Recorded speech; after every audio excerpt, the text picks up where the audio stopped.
So how do people take control of that process? So if you've been in a car accident and you now have this negative association with driving, how do you grab a hold of the production of acetylcholine? How do you reframe?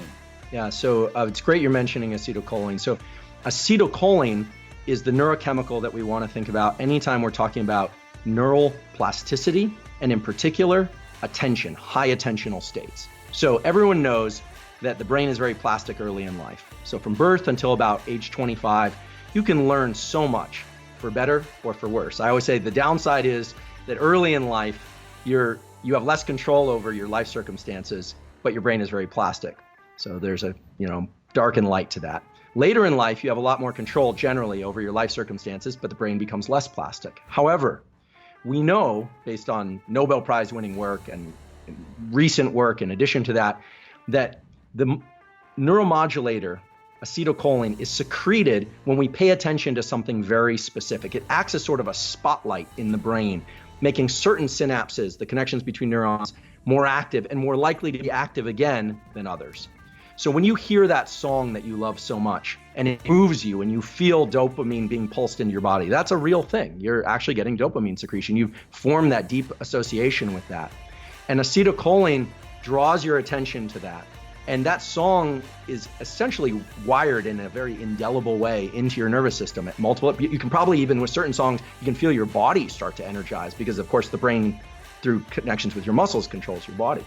So for things that are traumatic or negative, what we're really talking about is neural plasticity that's focused on unlearning. And most of the therapies for this, whether or not it's EMDR, eye movement desensitization reprocessing, or it's traditional psychoanalysis and psychotherapy, or it's somatic embodied release, big, Kundalini breathing type, almost all of those are designed to do something, which is to bring the person, or you bring yourself, into a state of heightened alertness, right? You can't do this stuff when you're sort of half asleep. Heightened alertness, and then focusing your attention on the traumatic or negative event. This is the way that it works. And then pairing that with something new.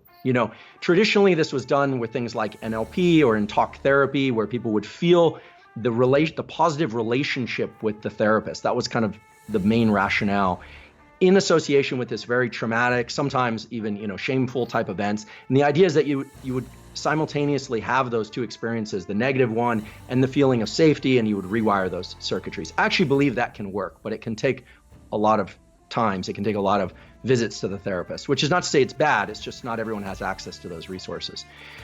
Things like eye movement desensitization reprocessing, simply moving the eyes laterally while recounting these negative events.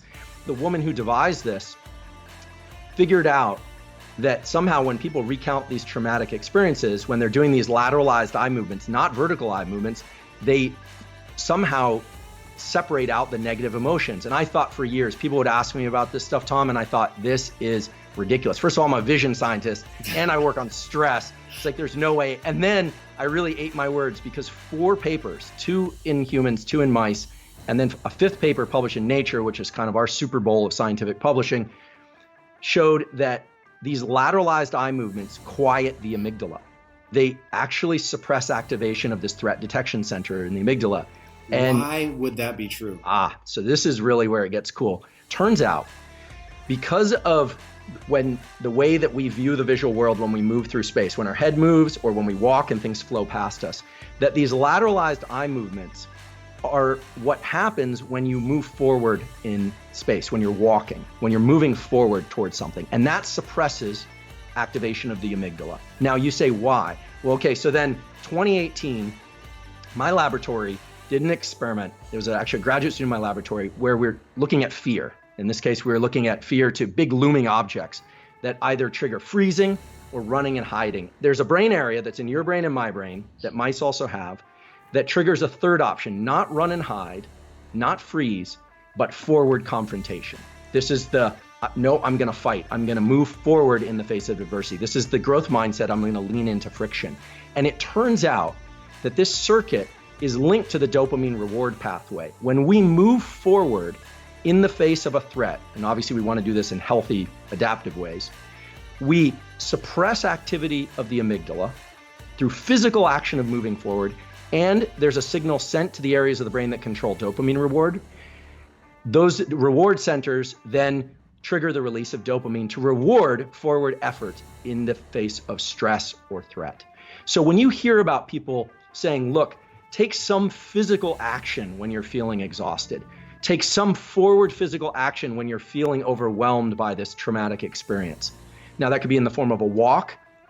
Now this therapist, she figured out with EMDR, because you can't take people walking around for therapy sessions, she figured out that these lateralized eye movements are what triggers suppression of the amygdala. And it makes perfect sense because the amygdala, this threat detection center in our brain, it doesn't connect to the limbs.